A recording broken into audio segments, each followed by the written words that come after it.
We've all seen the person who has it all: the talent, the platform, the it factor, only to watch them implode. We call it a tragedy. The history calls it the Samson syndrome. Most of us grew up hearing about the long hair and the Philistines. But Samson wasn't just a strong man with a bad haircut. He was the ultimate cautionary tale of what happens when your anointing outpaces your intimacy. Today, we're looking at how a man could be the strongest in the room and yet be a prisoner to his own impulses. To understand the fall, you have to understand the height. Samson wasn't an accident. He was a miracle child, dedicated to God from the womb as a Nazarite. He had a set of rules: no wine, no touching dead things, and no cutting his hair. These weren't just random chores. They were boundaries meant to protect his focus. Think about the pressure of being the chosen one from day one. Samson didn't have to work for his strength. It was a gift. And that is the first trap. When you don't have to work for your gift, you rarely learn the discipline required to manage it. He began to treat his calling like a credit card with no limit, never checking the balance of his soul. I know how easy it is to fall into that trap of self-reliance because I've been there. Years ago, I was a fairly new assistant manager at a Verizon store. My manager headed out on vacation and left me as the acting manager. I'm not going to lie, I felt like I had it all figured out. I was running the floor, managing the team, and I thought I was doing a pretty good job. But then reality hit. I was making the schedule and had to deny a last-minute time off request from one of the employees. He completely lost control. He started acting out in ways I had never seen and honestly didn't know how to handle. In an instant, the manager confidence I had evaporated. I felt like a total fraud. My mistake wasn't that I didn't know what to do. It was that I tried to be the strongest man in the room. I tried to fix it all by myself. I had experienced general managers and a district manager just a phone call away, people with the wisdom to help me navigate the fire. But I didn't call them right away. I was so focused on looking like a leader that I stopped acting like a student. I was relying on my title instead of my support system, and it almost broke me. Just like Samson, I thought my strength was my own. I thought being the guy in charge meant I didn't need to lean on anyone else. But the moment the pressure got real, I realized that talent and a title are useless if you aren't connected to the source of your support. Samson made that same mistake on a massive scale. He didn't lose his eyes in Gaza. He lost his vision way before that. It started with small compromises.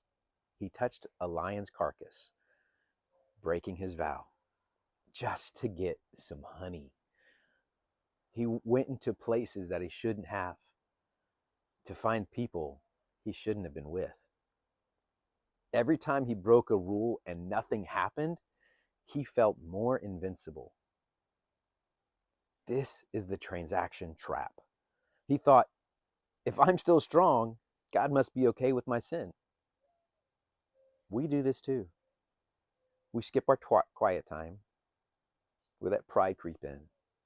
And because the business is still growing or the videos are still getting views, we think we're safe. But Samson was mistaking God's patience for God's approval. So I want to stop right here and ask you something. Which part of Samson's story hits home for you right now? Is it those small compromises that no one else sees? Or is it that fear that you might be losing your spark because you've been too busy performing and not enough time being? Drop a comment below. I really want to hear where you're at with this because we're all in this struggle together. Then comes Delilah. This wasn't a surprise attack. It was a slow erosion. She asked him for the secret of his strength 3 times. 3 times he lied, and 3 times she tried to betray him. Samson wasn't stupid, he was numb. The most chilling verse in the Bible isn't about demons or fire or even death.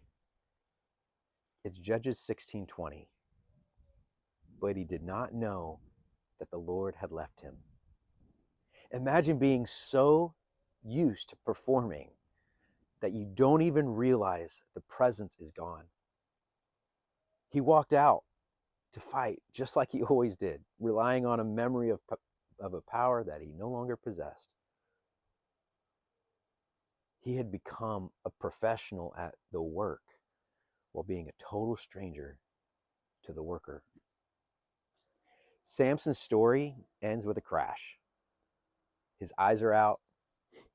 He's grinding at a mill like an animal.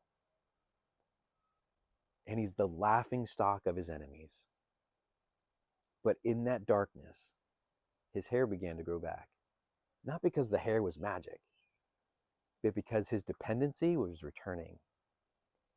He finally realized that he was nothing without the Father. Your talent might get you into the room, but only your character will keep you there. Don't let your strength be the thing that builds you. Are you building a platform, or are you building a relationship? Because at the end of the day, I'd rather be weak with God than the strongest man on earth without him.